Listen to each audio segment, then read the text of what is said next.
Camera's on, microphone's on. Action! Action. You've got, I think it's 32 or 33 designs on your website. Yep. How many boats have you designed? Probably just past the 100 mark. Yep. There's been quite a few one-offs. There's been quite a few things that I've designed and thought about and then put away. Needing further work or didn't think they'd work the way I wanted. Yep. Yeah, so the ones that are there are the ones that really work. If somebody buys a set of plans, I know that the boat will work, Yep. both structurally and in terms of performance. And of all your designs, which ones are you most proud of? Well, Navigator, Scamp. Scamp's been quite a phenomenon. Very proud, oddly enough, of the Sundowner. I sailed the Sundowner around 500 nautical miles when Charlie and I were working the boat up, and the boat performed really, really well. Considering what it was 6.5 metres long, it was an ocean-going boat, it was heavy, moderately heavy by ocean-going standards, and it just sailed really, really well. It did precisely what I wanted. The other one that really stands out is Navman, the Mini Transat. Yep. You know, third place in the event, in a high-profile, high-budget event, built by a professional boat builder, but on a tiny budget, and third place. It was just extraordinary. Yeah, and the boat stayed in the top 10 for a decade. I remember the story you told me that Navman, the navigation company, actually were one of the major sponsors for that race. Yes. They rang you early in the morning and said, get on a plane, Yeah. come over here. Yeah. Tell us about that. Well, Navman at the time was based in New Zealand. And it was 5 o'clock at night they rang me because we were watching the race hour by hour. There's a mini, it's their website posts all the positions every hour. And we knew where he was and we were cheering him on, and they rang me up at 5 o'clock at night and said, can you be on the plane? It leaves at 7 in the morning. So that's 3 hours drive away to the airport. So I didn't get much sleep that night. I was on the plane, bounced through LA and then across to Denver, then to Miami, and then down the Caribbean chain, which the planes keep getting smaller and smaller and the airport's getting less and less salubrious until we arrived at the destination at Bastia, where at Guadeloupe, where the boats were coming in, and I walked up to Chris probably half an hour after he tied the boat up, and there was a French school teacher there who had been following it really closely, and he felt that he'd been to New Zealand once. He felt that he had a real affinity for the New Zealand entry, and he offered us his parents' house in the family compound. The parents were away cruising, so we stayed. We had a house, we had a car, we had, the Navman were good enough to give me enough money to rent a car, to live fairly comfortably for the week and a half I was there, to set Chris up with everything, give him some spending money to get the boat sorted, to get it back again. They were very generous, and it was a third place. What did Chris say about the design afterwards? Oh, he said it was really good. The boat, particularly in terms of comfort, it fitted really well. He did some staggering total one-day runs. What was his best run in 24 hours? At 240 nautical miles. Yeah, wow. Yeah. That's a quick little boat. It's a quick little boat. How much sail area? A lot. A bit over 2,500 with everything up. That's a huge spinnaker on a really long prod. Yeah. Plus the working genoa and the mainsail. Yeah. but you'd not normally fly all of it. You'd reef the main a couple of times when you got that kite up. But I'd sailed a couple of races with him, and yeah, stunning thing. Good fun. I'd talked at length to a meteorologist who had actually been the meteorologist for Team New Zealand during one challenge. And I talked to him and got an idea of what the sea states were for each stage of the race, because you can design the boat so that its pitching moment is different to the frequency that you encounter a wave. So we call that the impulse frequency. So if you're thinking in terms of a child on a swing, and you give them a very gentle push, and then another one at just the right time, and you keep doing that, they go higher and higher and higher. And you're not putting much effort in. And you're not putting the effort in. That's what it's like going to windward in a yacht. If the yacht's pitch frequency is the same as the impulse frequency, it's not going to go anywhere. It'll just be a hobby horse rocking back and forth. So I'd done that, and the boat had 2 stages of trim. So it had a ballast tank up forward for windward work, and you trimmed it slightly stern down for the trade winds and downwind. And tell me about the keels. Oh, how many do you want? It had lots of them. Yeah, exactly. So it had a swing keel with 300 odd kilograms of lead on the tip of it. Now the rules say that the boat can be no more than 14 metres from the bottom of the keel to the top of the mainsail when hoisted. Which means if you have a short keel, you can have a longer mast, and vice versa. And so there's lots of trade-offs in there. I'd gone for a boat that had very high form stability, because one of the rules says you can only have the boat heel a certain amount when you move the ballast the maximum that you can move it, which means that if you've got a narrow boat with a low form stability, then you can't move your ballast very far, or you can't move much ballast very far. Yeah. So I'd gone for a boat with high form stability and a heavier keel, and I could move it further, which meant that it would carry its sail in a higher wind strength.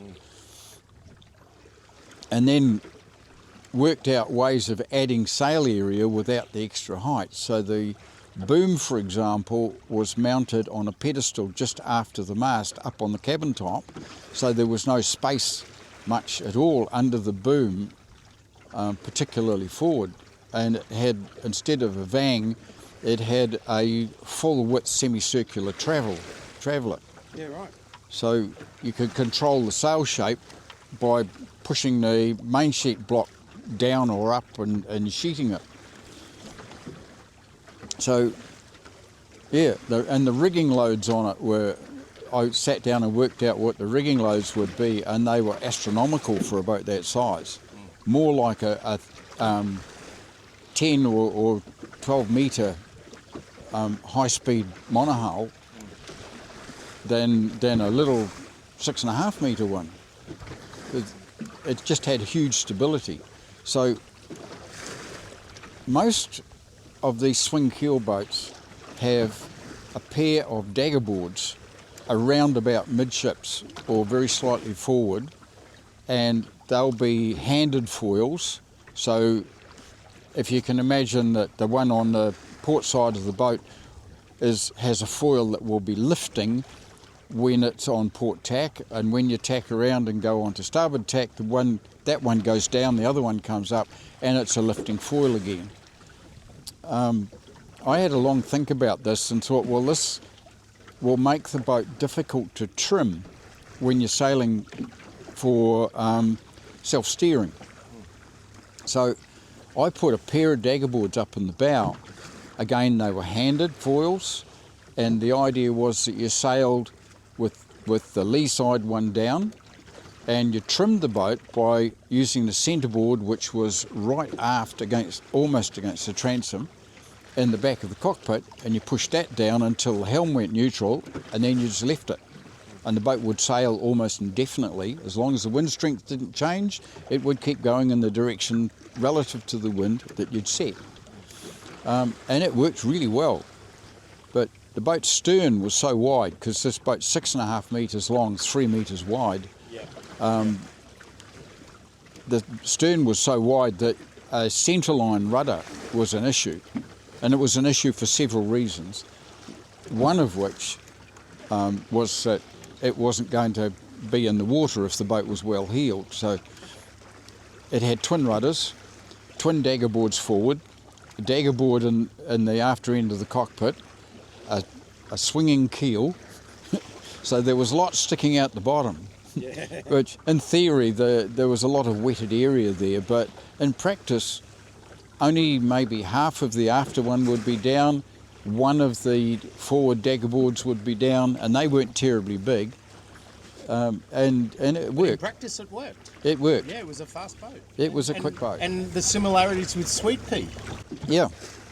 So, although Sweet Pea's a chine boat, and you look at it and think there's no similarity, when you have a look at some of the numbers, right, remember we go back to those numbers, the numbers are actually very similar. Prismatic coefficient, the shape, the centres of buoyancy and centres of the rig and all the rest of that, they're very similar. Yep. So Sweet Pea will plane quite freely in the right conditions. And so did Navman. Yeah. It was a seriously fun boat. Your planing hulls are Sweet Pea, AWOL, Saturday Night Special. Yep. And to some degree the Navigator. Yep, pretty much all of the sailing boats will plane if you push hard enough in the right conditions, but some of them are not intended to. Yeah. Right, Houdini is not intended to plane. Yep. Houdini's a really interesting case study from my point of view. I am a real fan of the working boats from the south coast of England, and they work in extremely difficult conditions. Yeah. Tides up to 9-knot currents, winds, the whole North Atlantic wind system's funneling in between France and England, and it gets, rough is not the word for it, right? They have an area there called the shambles, because that's what the seas are like. And so I had studied the lines drawings of these boats, and I had to think about the handling characteristics and sailing characteristics of these little extremely seaworthy little boats, which had an unusually soft and gentle motion. And I decided I'd try and reproduce that behaviour in a sheet plywood boat. And that was Houdini. And Houdini it doesn't behave like most sailing dinghies. It pitches and rolls much more gently. It self-damps. I've noticed that sailing next to Jeff. The difference between the Scamp and the Houdini is that the Scamp will be going like this, but the Houdini's much more gentle. Yeah. So and there's been several boats designed on those principles, using those numbers and all that, the writing moment curves and all that sort of thing, been designed since, and that's Peregrine and Pilgrim and Swaggy and the Sundowner are all developments of that set of theories and from that experiment. So, and that's how I'll work, is I'll build a boat to a new set of ideas, and then I'll go and sail it for a while, and that knowledge goes back in the bank, and if I want a boat with that kind of performance, then I'll pull that knowledge out and I'll use that to develop the new boat. So the new boat is not necessarily a totally new design, it is a design using the knowledge gained from the previous one. Yeah, they evolved from it rather. You're a big fan of the balanced lug rig. Yes, I've tried just about every possible rig, including lateen, square rig, all that. And these, they're powerful, they're tunable, they're closer winded than most people expect. They're gentle, they're easy to handle, they've got low sheet loads, They require a shorter mast, which makes stepping and getting organised easier. So essentially, once you've got it all set up, you've got one string to pull it up, one string to pull it down, and one string to pull it in. That's it. No stays. Simple stuff. Simple. Yep. But they perform really well. They do indeed. Yep. The mizzen. Yeah. Oh, the little air rudder. So in a boat like this, we're sailing along. As the wind gets up and up and up, the helm gets heavier and heavier. Well, you just ease the mizzen a little bit, and the helm gets lighter. But they give a lot more drive than you think, particularly with the gap between them. When the gap's reasonably big, they give a lot more drive than you'd expect. They also, though, a rig like this allows the working area of the boat to be pretty much clear of the rig. Where you've got a sloop with a boom that's low down, mind your head, where you've got a traveller across the cockpit, where you've got jib sheets, main sheet, the mast's in the way, all that sort of stuff. That doesn't happen with these kinds of rigs. You can get the rigs out in the end of the boat, and there's theoretically an issue with the weight being in the end of the boat and it's pitching a bit, but in practice that's not really a problem. It's not heavy enough to bother it. We're starting to make a little bit of headway now, very slowly. Yeah. Well, that point does seem a bit closer. I think that the mist is lifting. It seems clearer. So I've just designed and built long steps, and there's 5 of them sailing now. Yeah. And they were designed around the rowing station. So the gunnels had to be the right height. The rowlock pins had to be the right distance apart. The seat height had to be right. The footrest had to be in the right place. All of that, and then everything that made the boat sail had to be out of the way when you're rowing. So even the after end of the little cuddy had to go forward enough so that when I'm rowing really hard, I didn't clout the back of my head on the edge of the cuddy. Yeah. Yeah.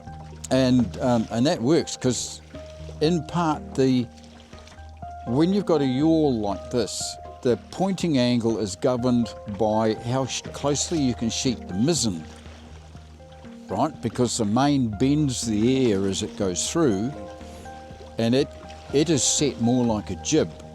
So it has to be set at an angle. And the mizzen is the one that governs the pointing angle, but the more distance you can get between the two, the closer you can sheet the main. So it's a good idea to try and get your mizzen as tight as possible and as flat as possible when you're pointing. Yes. Yeah. And of course the other reason is that when you want to stop for a while, you can actually stop. You just pull the mizzen sheet in hard, and on some of the boats you need to lift the rudder, but the boat will sit head to wind and just sit there.